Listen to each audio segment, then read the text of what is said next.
외로워. 존나게 외로워.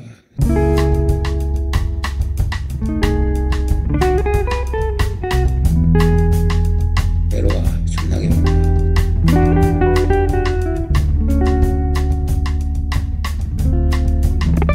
외로워. 존나게 외로워.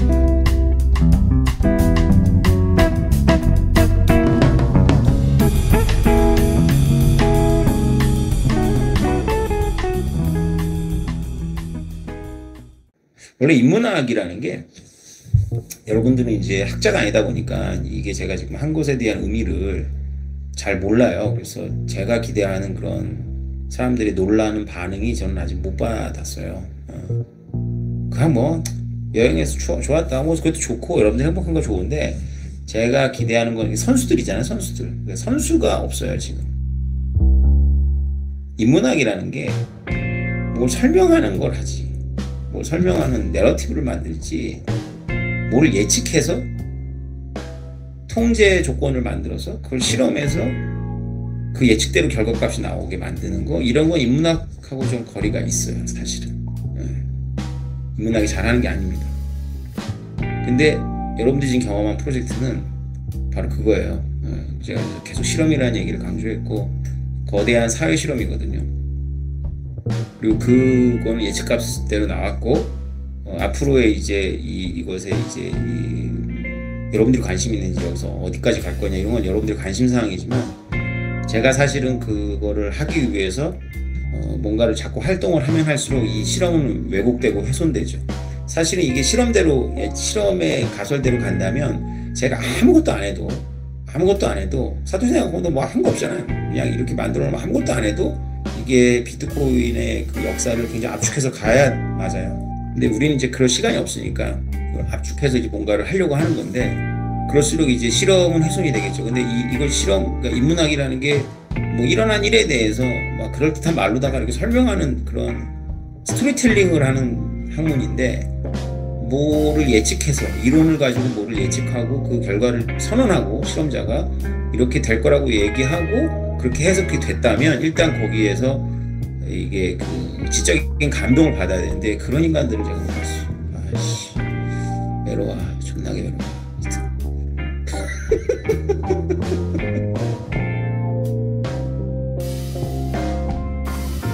여러분들도 이걸 가만히 묵상하면 소름이 돋아야 됩니다. 어마어마한 거. 여러분들이 어마어마한 사회 실험에 참여한 거죠. 사실은 이게 상식적으로 말이 안 돼요. 이런 일이 벌어지면 안 되는 거예요. 사실은. 근데 과감하게 도약을 한 거죠. 비트코인 현상을 보고 비트코인 현상이 쓰레기가 아니고 튤립이 아니라면 저거는 설명을 해야 되는데 그 설명하려면 이론이 몇 개 없어요. 그 하나밖에 없는 그 이론을 가지고 검토를 해서 그게 맞다면 이렇게 돼야 돼. 우리의 직관과 상식으로는 납득이 안 되지만 이렇게 해도 돼야 돼. 뭐 비트코인이 됐기 때문에 이렇게 해도 돼야 돼 라는 거를 검증한 거죠. 재현하면서. 그래서 사실은 비트코인이 검증된 겁니다. 원래 이게 실험이라는 게 우연히 그렇게 얻어질 수도 있는 거지만 그거보다는 실험자가 가설을 세우고 그걸 공개하고 그 값을 예측하고 그대로 되는 것이 정석이거든요. 그렇게는 안 한 거죠. 그러니까 다른 하드포크 그러면 이제 어떤 얘기가 되는 거냐면 그렇게 안 하면 비트코인 캐시도 가격을 가졌고 비트코인 SV도 가격을 가졌고 뭐 골드 가격을 가졌는데 가격을 안 가진 하드포크가 훨씬 많거든요. 그러면 이제 이 가설을 세우고 예측하고 그거를 이제 한다라고 실험을 한 게 아니라 그냥 해보고 어떤 것들이 된다라는 걸 한다면 이게 어떤 실험이냐면은 사실은 그냥 실험을 해놓고 성공한 표본들만 뽑는 거랑 똑같은 거예요. 될 수 있죠. 될 수 있는데 그것도 양이 많으면 이제 가설을 입증하는데 하나의 사례로 쓸 수는 있는데 이런 경우처럼 이렇게 아예 대놓고 시작도 하기 전에 사실 사람들이 결과에 확신이 없을 때 이렇게 예측을 하고 그거에 대한 가설을 세우고 그 가설의 근거가 되는 이론들을 제시하고 그렇게 해서 성공한 경우는 인문학하고는 인연이 별로 없는 경우예요 사실은. 좀 생각해보세요. 경제학이 이런 실험을 할 수 있겠어요? 경영학이 회사를 대상으로 실험을 할 수 있겠어요? 뭐 하다못해 수치를 많이 다루는 경제 경영 이런데 무슨 뭐 수치를 다루지 않는 데가 이런 식으로 예측해갖고 사회 실험을 해가지고 결과값을 낸다? 쉽지 않을걸요. 다른 걸 하려다가 뭐 그렇게 된 거를 학자가 이제 이렇게 설명할 수 있는 거 그런 것도 물론 뭐 얼마든지 가능하지만 이런 경우는 드물다. 그걸 지적하고 그거에 대해서 이렇게 언급하는 사람이 없어서 좀 제가 서글프다 이거죠. 그런 레벨의 이제 그런 지적 호기심과 그런 훈련을 받은 사람들이 아직 이걸 안 들여다보고 있는 거고 관심이 없는 거죠. 비트코인에 관심 없어요. 언젠가는 하겠죠.